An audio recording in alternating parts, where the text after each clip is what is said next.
Students, आज हम पढ़ेंगे एग्जाम्पल नंबर 1.5 एनसीईआरटी का क्लास 12 चैप्टर 1 में। जो हमारा क्वेश्चन है उसका मीनिंग समझ लेते हैं। ये कूलम्स लॉ के ऊपर बेस है। आपका क्वेश्चन में क्या दिया हुआ है? A charged metallic sphere A is suspended by a nylon thread, another charged metallic sphere B held by an insulating handle is brought close to A such that the distance between their center as shown in figure 10 cm। Figure को हम बनाएंगे और दोनों का जो distance रहेगा r which is 10 centimetre रहेगा। The resulting repulsion of A is noted for example by shining a beam of light and measuring the deflection of a shadow on a screen. जब रिपल्शन होगा ए में, वो आपको ए का एक light जैसे हम दिखते हैं ना कि शाइन करता है, वैसे आपको एक रिपल्शन उसका दिखेगा।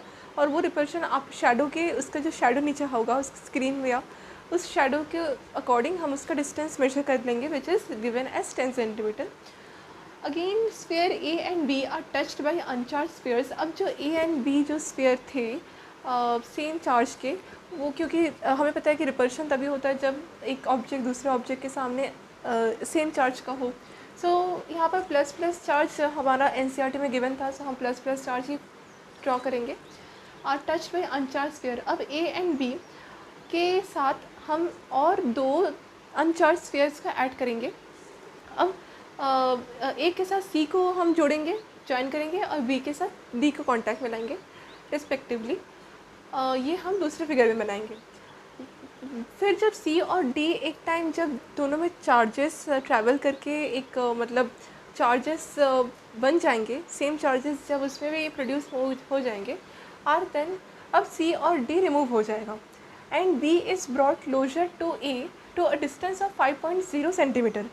अब जब हम ए और बी को एक डिस्टेंस लाएंगे जिसमें अगेन इसका रिपल्शन स्टार्ट होगा, वो आपका हाफ ऑफ द फर्स्ट जो हमारा हो रहा था जैसे उससे हाफ होगा। मतलब जिस डिस्टेंस में हमारा 10 सेंटीमीटर में रिपल्शन हो रहा था, उसी दौरान जब हमने एक दो अलग अनचार्ज बॉडीज़ का कांटेक्ट में ए और बी को लाया, तो उन्होंने अपने चार्जेस को डिस्ट्रीब्यूट करने के कारण, मतलब चार्जेस को शेयरिंग करने के कारण, उनका जो डिस्टेंस है, उनका डिस्टेंस जितने में हो रहा था रिपल्शन, वो आपका हाफ बन जाएगा। मतलब जितना डिस्टेंस में वो अपना रिपल्शन एनर्जी लगा रहा था, वो डिस्टेंस आपका अपॉन 2 हो जाएगा। मतलब 10/2 5 सेंटीमीटर के करीब उनका रिपल्शन थ्योरी अप्लाई होगा। अच्छा, what is the expected repulsion of A on the basis of Coulomb's law. अब कितना रिपल्शन होगा वो हम एफ से फाइंड करेंगे, which is formula of 1/4πε0 into Q1 Q2/r²। And spheres A and B and D are identical sizes.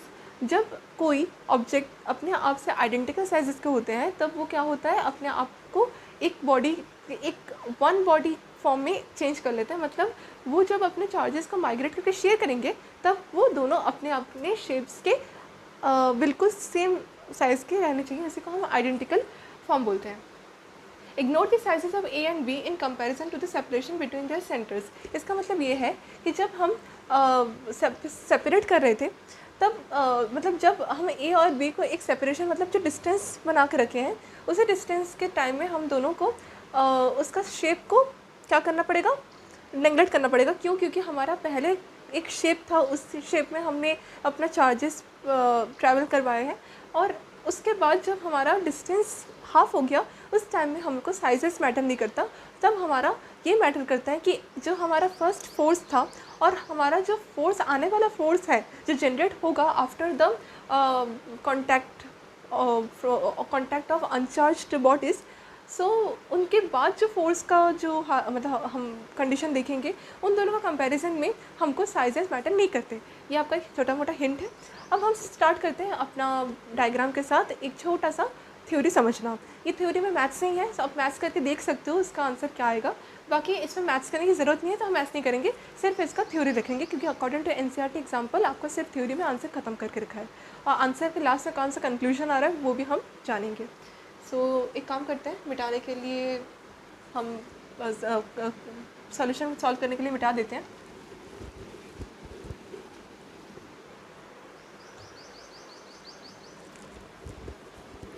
Okay, हमारा जो first draw करना है जो ऑब्जेक्ट है, वो चार्ज होगा, दो चार्ज है, हमें पता है दो charge object always ripple each other by their own same charges theory.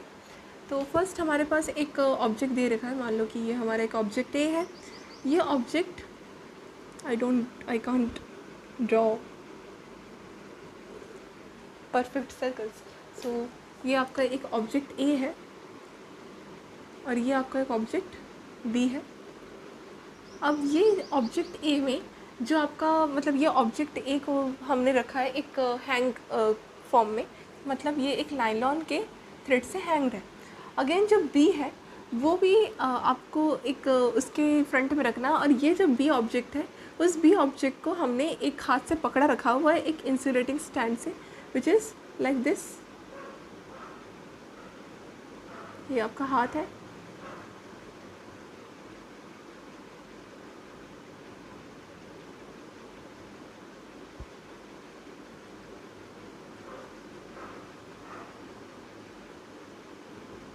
ये मैंने पकड़ के रखा है। ओके अच्छा, अब ये एक हमारा चार्ज ऑब्जेक्ट है, ये हमारा एक चार्ज ऑब्जेक्ट है।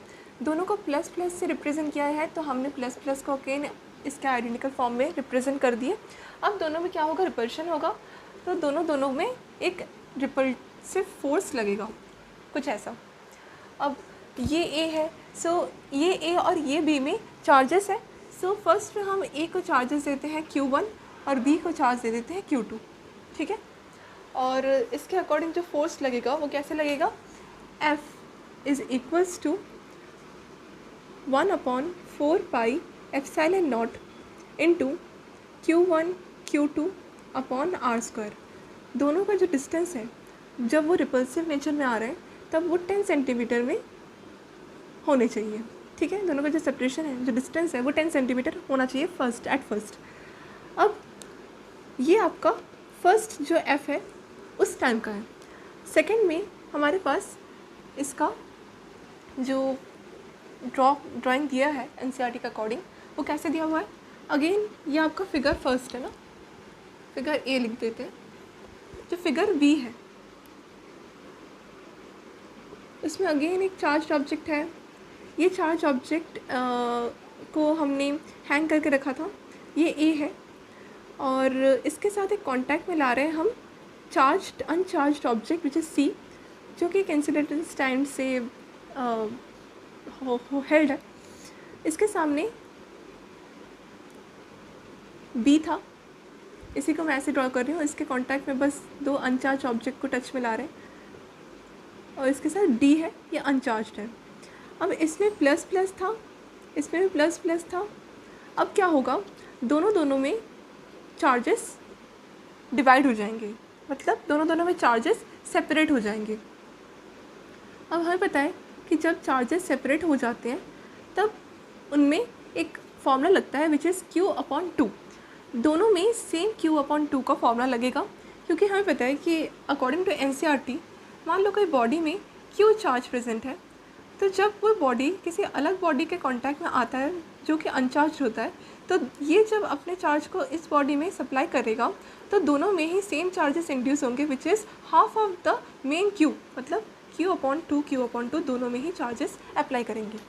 तो इससे भी सेम वही हो जाएगा कि जब हमारे पास एक दो चार्ज ऑब्जेक्ट के साथ दो चार्ज ऑब्जेक्ट में जब हमारे पास दो अनचार्ज ऑब्जेक्ट का कांटेक्ट बनेगा तो कंडक्ट चार्ज हो जाएंगे और दोनों में आपका सेम चार्ज इंड्यूस होंगे। सो आप A to C भी जब चार्ज करेंगे तो इसमें 2 प्लस था, तो मैं दिखा रही हूँ कि ये दोनों प्लस हाफ हो गए, अपना हाफ नंबर ऑफ इलेक्ट्रॉन्स बोरो कर लिए, और इसमें प्लस एक कर देता है, एक प्लस इसको हम डोनेट कर देते हैं। सो इसमें ऐसे आपका फिगर बी में आपको ड्राइंग देखने को मिलेगा। अच्छा, अब हम बनाएंगे फिगर सी। सो फिगर सी में क्या था, जो हमने बनाया उसको अब हमको करना है अलग, ठीक है, बिछड़ जाएंगे दोनों। सो ये आपका ए था, ये आपका सी है, ये अलग है। अब दोनों ने अपना चार्जेस को सेपरेट कर लिया। सो स्टूडेंट्स, हम कहाँ थे? जैसे हमें जो हमारा जो चार्ज सरफेस था which is A and the other charge substance was like B, और उसमें हमारे पास प्लस प्लस चार्ज थे। अब वही प्लस प्लस चार्ज क्या हो गया था? डिस्ट्रीब्यूट हो गया था towards the contact with the other C and D, to other uncharged objects. So जब हम कांटेक्ट में लाए तो क्या हुआ? दो प्लस चार्ज ने एक और अपना अपना चार्जेस को इक्वल कर दिया, मतलब क्यू था, इसमें भी क्यू था, पर जब कांटेक्ट में आए तब अपना अपना चार्ज हाफ हो गए। मतलब ये आपका जो प्लस था वो एक प्लस यहाँ आ गया which is Q upon two in both, और इसमें भी क्यू और क्यू हो गया। और दोनों में इक्वल एंड ऑपोजिट चार्ज नहीं होंगे, क्योंकि प्रोटॉन प्रोटॉन ही होंगे। ऑपोजिट चार्ज तब होंगे जब तक ये कांटेक्ट में नहीं आएंगे। और दोनों में जो डिस्टेंस है वो एक टाइम बाद हमारा, जब दोनों अलग हो जाएंगे तब हमारा क्या हो जाएगा? अपना अपना चार्ज लेके चला जाएगा। मतलब ये एक नाइनल के थ्रेड से था, ये हमने पास ला के इसको अप्लाई किया था।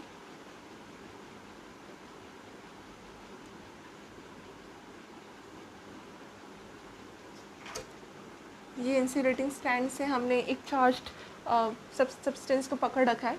जब हमने सी और डी ऑब्जेक्ट्स को अलग कर दिया, मतलब कॉन्टैक्ट से आउट कर दिया, तो ये अपने अपने चार्जेस को लेके बाहर चले गए और इनके अंदर क्यू अपॉन टू मतलब जो मेन चार्ज था उसका हाफ नंबर ऑफ चार्ज आ गया। अब हमने क्या देखा कि इन दोनों का जो डिस्टेंस है वो भी हाफ हो गया। मतलब जो हमारे पास 10 सेंटीमीटर में रिपल्सिव एनर्जी बन रही थी, अब वही एनर्जी आपका 5 सेंटीमीटर, मतलब हमने देखा कि जो रेडियस है वो भी इस बार हाफ नंबर में डिवाइड हो चुकी है। मतलब जो हमारे पास फर्स्ट 10 सेंटीमीटर रेडियस में हमारा रिपल्शन हो रहा था, अब वही रिपल्शन होने के लिए हम लोग को बॉल को और थोड़ा सा पास लाना पड़ रहा है। मतलब दो ऑब्जेक्ट्स की बात हो रही है, नॉट बॉल। अब ये ऑब्जेक्ट से पास आ रहे हैं, तब हमारे पास 5 सेंटीमीटर में आपका रिपल्सिव एनर्जी क्रिएट हो रही है। सो हम देख सकते हैं कि रेडियस में फ़र्क पड़ा है। सो इसी रेडियस के अकॉर्डिंग हमारे पास जो न्यू फोर्स का फॉर्मूला आएगा वो होगा एफ डैश। सो हम जैसे एफ़ का जो फॉर्मूला लिख के रखे थे, ये आपका फिगर बी था और ये आपका फिगर सी है ना। अब हमने क्या देखा था कि फिगर ए बी सी तीनों को मिला के हमारे पास जो इक्वल मतलब अमाउंट ऑफ फोर्स आएगा वो किस तरह जनरेट होगा। ओके, सो हमारे पास फर्स्ट में जो एफ था विदाउट कंडक्शन, वो था F is equals to Coulomb's law के according F is equals to 1/4 pi epsilon not into Q1 Q2 upon r square. Again जो न्यू एफ डैश हमारे पास बन के आया है आफ्टर कंडक्शन ऑफ इलेक्ट्रॉन्स, वो आया है F dash is equals to 1/4 pi epsilon not into Q upon 2 का होल स्क्वायर, क्योंकि Q upon 2 into Q upon 2 ही हो जाएगा। अपॉन में रेडियस का हाफ हो गया था तो R अपॉन 2 का भी whole square according to the formula of Coulomb's. अब हमने क्या देखा कि जब हम इसको सॉल्व करने की कोशिश करेंगे तो 1/4 pi epsilon not into Q square into आपका ये 4 आ गया क्योंकि अपॉन में है, और ये r जो है उसका स्क्वायर, और ये वाला जो आपका डिनोमिनेटर है, डिनोमिनेटर का डिनोमिनेटर वो न्यूमिनेटर में शिफ्ट होके एक और 4 आएगा विच इज़ द स्क्वायर ऑफ 2। तो हमने यहाँ से 4 और 4 को एक साथ कैंसिल कर दिया क्योंकि दोनों में डिवीजन के फॉर्म में है, और हमारे पास total 1/4 pi epsilon not into Q square upon r square आया which is the formula of Coulomb's F.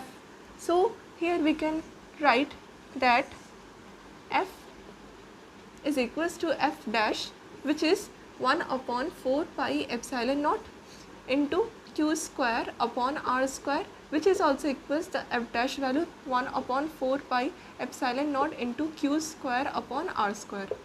तो यहाँ से हमने देखा कि when the conduction follow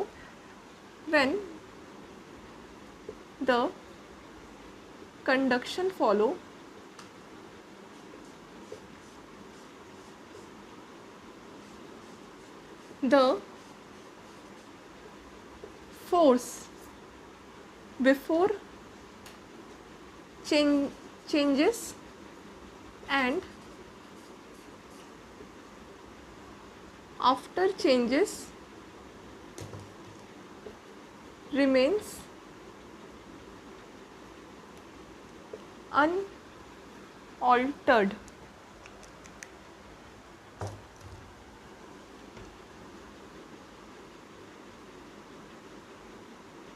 Unaltered. इतना क्लियर? जो हमारे पास फोर्स पहले थी विदाउट कंडक्शन और जो कंडक्शन के बाद फोर्स है उसमें कोई चेंजेस नहीं हो रहे, बस रेडियस में चेंजेस आया तो वो भी स्क्वायर टर्म्स में कट हो गया। तो हमने क्या देखा कि after generation of and migration of charges there is no change in force. So आपका एग्जांपल का मतलब यही है, बहुत टाइम हमको एग्जांपल समझने में दिक्कत आती है, तो उसी अकॉर्डिंग हमने एक छोटा मोटा थ्योरी से समझ लिया और लास्ट में हमको कंक्लूजन में ये भी लिखना है कि when the conduction follows the force before changes and after changes remains unaltered. ठीक है, अनऑल्टर्ड मतलब चेंज नहीं हुआ। So thank you. Next lecture में हम चार्जेस कूलम्स लॉ कहाँ हम यूज़ नहीं कर पाते वो सीखेंगे। Thank you.